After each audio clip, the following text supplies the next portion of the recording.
isu itu memang sudah selesai dalam arti yang sebenarnya atau seperti apa begitu. Nah ini yang tidak terjadi di Republik ini. Makanya jangan sampai Republik ini nanti dijuluki sebagai Republik bohong gitu ya. Republik bohong, jadi katanya mau diusut tapi nggak diusut gitu ya. Katanya mau dituntaskan tapi tak dituntaskan. Jadi semacam Republik bohong itu kalau kata sebahagian besar publik ya. Iya Pak, karena di 349 triliun ini kan sudah berkembang adanya perusahaan-perusahaan yang mengemplang pajak lah, ada soal TPPU lah. Jadi ini kan ditunggu gitu. Sementara kan jumlah kerugian negara dari hasil yang seharusnya diterima kan begitu Pak. Bagaimana? Ya sektor pajak juga menjadi salah satu yang kerap terjadi manipulasi di dalamnya.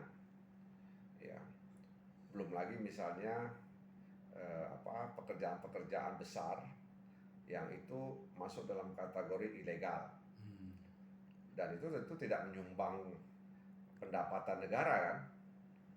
Akhirnya ya hanya segelintir orang yang menikmati hasil pekerjaan besar itu, baik dari sumber daya yang ada di bumi ya, baik yang ada di bawah bumi maupun yang di atas bumi begitu. Jadi memang masih ada lorong-lorong gelap ya di sektor perpajakan kita.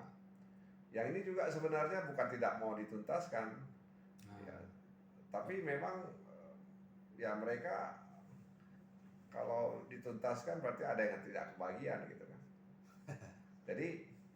Jadi memang lorong-lorong gelap ini sengaja tidak dipasang lampu. Sengaja dipelihara kan. Ya, ada kemungkinan seperti itu. Jadi lorong-lorong gelap di sektor perpajakan kita itu sengaja tidak diletakkan lampu, ya tidak dipasang lampu di situ, ya supaya orang-orang tertentu yang hanya bisa menyusuri lorong-lorong gelap itu. Dia punya senter sendiri kan? Ya, jadi mereka punya senter, sendiri, ya. Sementara yang tidak punya senter nggak akan bisa menyusuri lorong gelap itu. Justru bisa jatuh dia. Ya. Nah ini yang menurut saya kenapa negeri ini masih boleh dikatakan belum ideal, ya belum ideal. Jadi naiknya harga bahan pokok, kebutuhan masyarakat, kemudian bahan bakar, minyak, ya. Lalu kemudian ada impor sejumlah komoditas, ya. Ini yang membuat kemudian Indonesia belum bisa meningkatkan pertumbuhan ekonominya.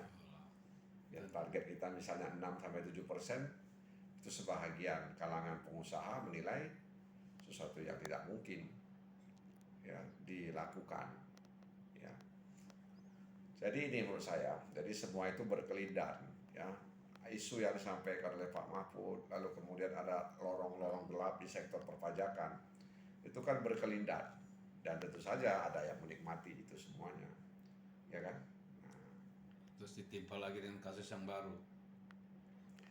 Ya, jadi kasus yang baru itu kan juga menunjukkan bahwa ada lorong gelap.